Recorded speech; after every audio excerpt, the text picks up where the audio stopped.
studio audience from UEP, Katubig Northern Samar. Welcome to Sis. Wow, wala yung pinanggalingan nyo. Welcome to Sis!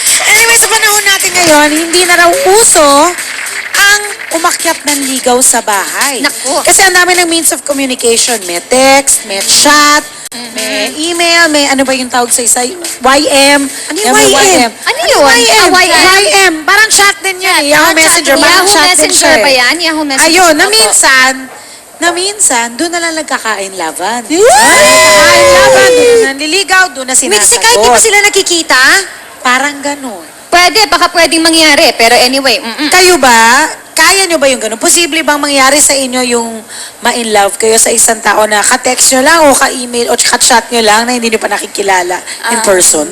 Raisa. Tingin mo po general ko na lang, parang... Hindi, ikaw mismo Ako? sa sarili mo. Sa tingin mo pwede mangyari yon sa'yo o gusto mo dapat makita mo muna yung Siguro, yung tao? syempre mauuna mo na yung mga text eh, bago kayo Ay, hindi. Ano ba? Nagugulan tuloy ako. Kaya ba? Kaya, pwede rin.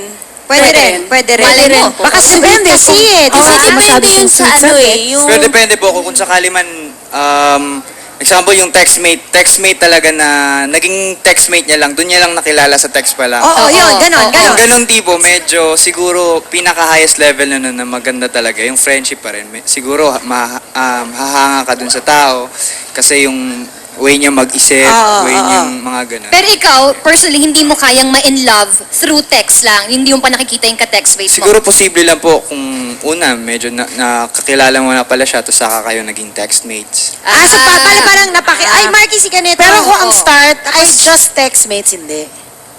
Opo. O hindi pa kayo nagkita ever. Oo. Chris, ikaw din, di kaya ng powers mo. Depende. Minsan kasi madadala ka dun sa mga messages niya eh. Minsan pa-sweet siya. Ayun May nga. mga Yung ganun. nangyayari talaga yun eh. Oo. Ikaw di yun. Parang hindi. Parang wala, hindi.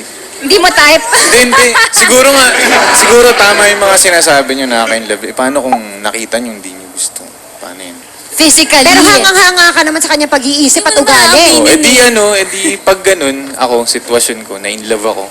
Tapos kung ano naman, kunwari, pwede naman magkaibigan na lang eh. Pag, kunwari, nakita mo, At tapos, hindi ka attracted sa Oo. kanya. Oo. pwedeng, text maging mates na lang. sangkay, oo. Kaya mas Manatiling maganda text pa rin, mates. mas friends, hanggang friends pa rin talaga. Oo, yun ganun. Hanggang doon na level, tapos iba na mas naman maganda yun. pa rin po yung kausap mo personally. Oo nga. Kasi pwede ka naman nabulahin sa text, di mo naman malalaman yun Correct. eh. Kaya naman naitanong namin sa inyo yan dahil ganyan ang kwento ng isang letter sender natin this morning. Eto na siya. Dear Sis, galing to kay Tintin of Marikina. Maraming salamat po sa pagbasa ng letter ko. Tawagin niyo na lang po akong Tintin, 17 years old from Marikina. Normal na teenager lang po ako. The usual, na mahilig lumabas at gumimik kasama ang mga friends, kinikilig kapag may nakikitang cute na guy, at syempre, mahilig makipagkaibigan sa text. Meron po akong naging textmate. Alvin po ang name niya. Ibinigay lang po ng isang friend ko sa kanya ang aking number at mula noon ay naging regular na textmates na kami. Kahit di ko pa po siya nakikita, gusto ko na po ang ugali ni Alvin. Sweet kasi siya at hindi nakakalimot mag-text gabi-gabi at kamustahin ako lalo na kapag may exam o napapabuntong hininga ka o gagawin akong importante. Matagal na po sana naming planong magkita, kaya lang ay hindi magkatugma ang aming mga schedule. At sa totoo lang, parang kinakabahan kasi akong ma-meet siya in person. Feeling ko kasi, eto na in love na ako sa kanya. Kahit na alam kong sa text lang kami magkakilala. Ano po kaya ang maganda kong gawin sa sitwasyon na ito? Maraming salamat po sa ipapayo nyo sa akin mga sis. Tintin of Marikina. Naku, ayan na nga. Feeling niya na in love na siya. Kaya Oo medyo nga. ninenervous siya pa magkita sila. Raisa, ano sa tingin mong ma-advise mo kay Tintin? Advice ko lang sa kanya na parang mag-set sila talaga ng day na free sila.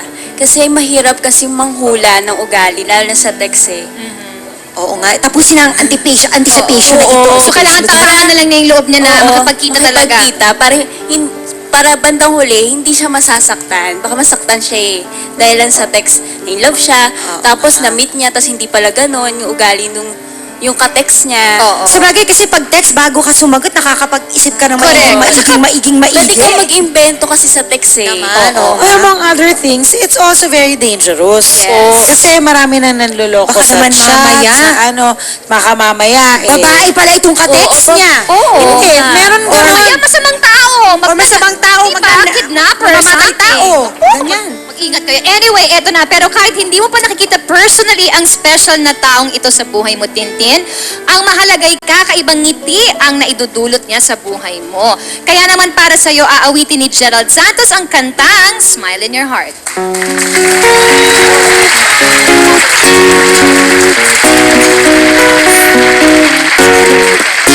I had a feeling that you're holding my hand, and I know that it is true.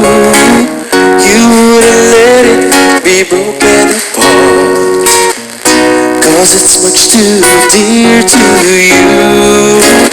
Forever we'll be together, no one can break us apart. For our love will truly be a wonderful smile in your heart. You brighten my day, showing me my direction. You're coming to me and giving me inspiration. How can I ask for more from you, my dear? Maybe just a smile in your heart. You brighten my day, showing me my direction. You're coming to me and giving me inspiration. How can I ask for more from you, my dear? Maybe just a smile in your heart. Give me a smile in your heart.